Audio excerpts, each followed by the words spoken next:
लेकिन प्रजापति दक्ष की गुस्सा शांत नहीं हुई।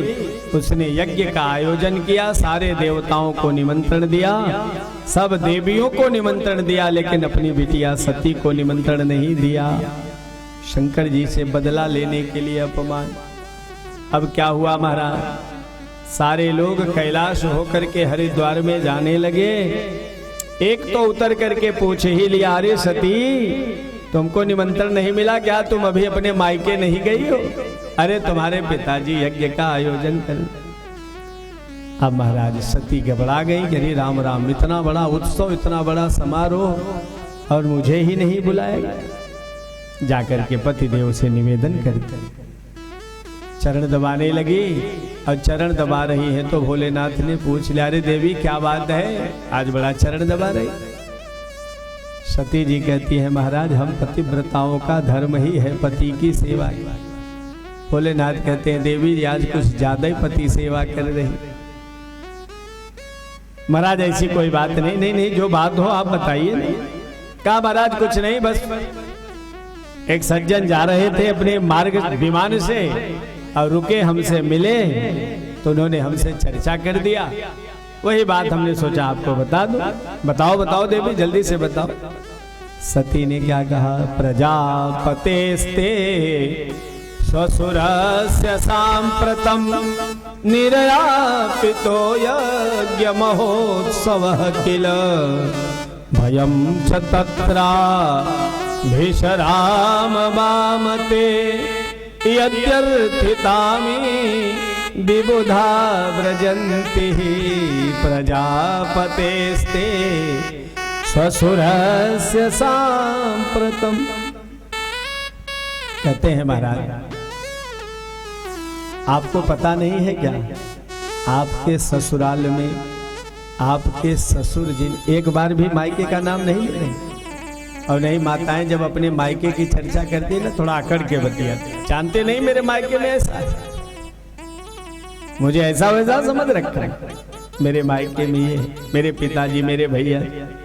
लेकिन सती जी एक बार भी भोलेनाथ से मायके का नाम नहीं ली।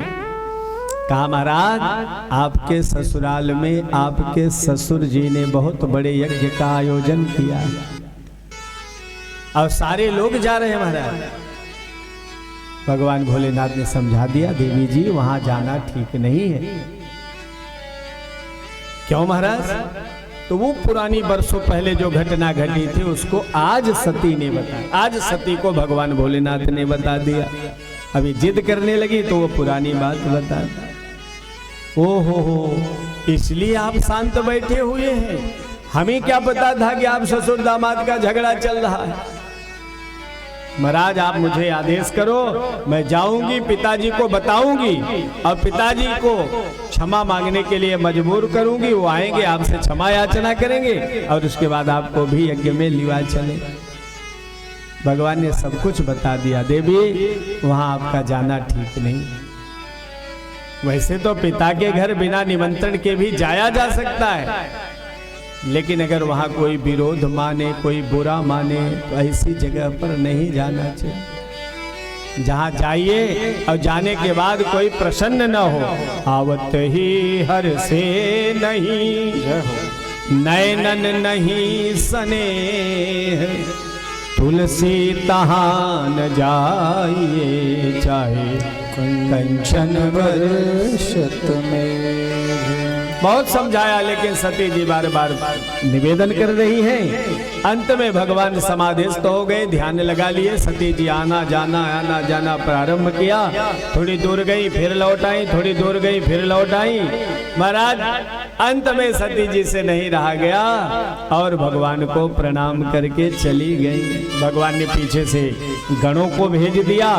गण लोग जाकर के सती मैया के साथ हो गए और उसके बाद वहां गए तो महाराज कहते हैं सबसे पहले सती महारानी अपने घर में गई है।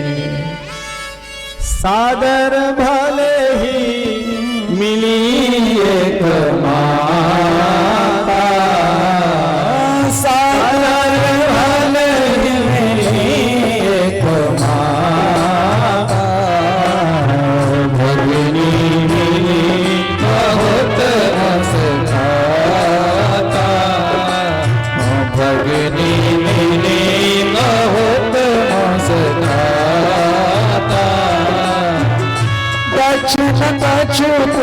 पूछी कुशलाता, दक्षिण पक्ष पूछी कुशलाता, सदर भले माता। बोल भक्तवत्सल भगवान की जय हो। मैया तो बड़े भाव से बड़े प्रेम से सती तो आ गई। बिटिया तुम्हारा दिव्य स्वागत है। सब कुशल तो है। सती महारानी ने सब कुशल क्षेम बता दिया, लेकिन बहनों ने क्या कहा? भगिनी मिली बहुत मुस्कान।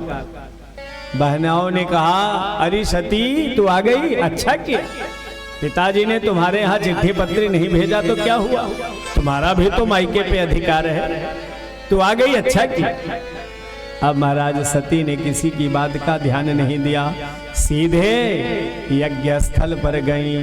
अरुद्र भागम तमवेक्ष चाध्वरम पित्रा च देवे कृत हेलनम बभौ। महाराज यज्ञ की परिक्रमा किया। अब परिक्रमा में कहीं भगवान भोलेनाथ का भाग नहीं दिखाया। बड़ा अनादृता यज्ञ सदस्यधीश्वरी चुकोपलोका निवधक्षति रुषा। महाराज अब तो अंदर ही अंदर जो है जलने लगी। योगाग्नि का स्मरण किया। यद्यक्षरम नाम गिरेति तत्नाम सकृत प्रसंगादघमा सुहंति तत्र। ऐसी ही योगाग्नि में सती ने अपना प्राण त्याग कर दिया। महाराज बोल भक्तवत्सल भगवान की जय हो।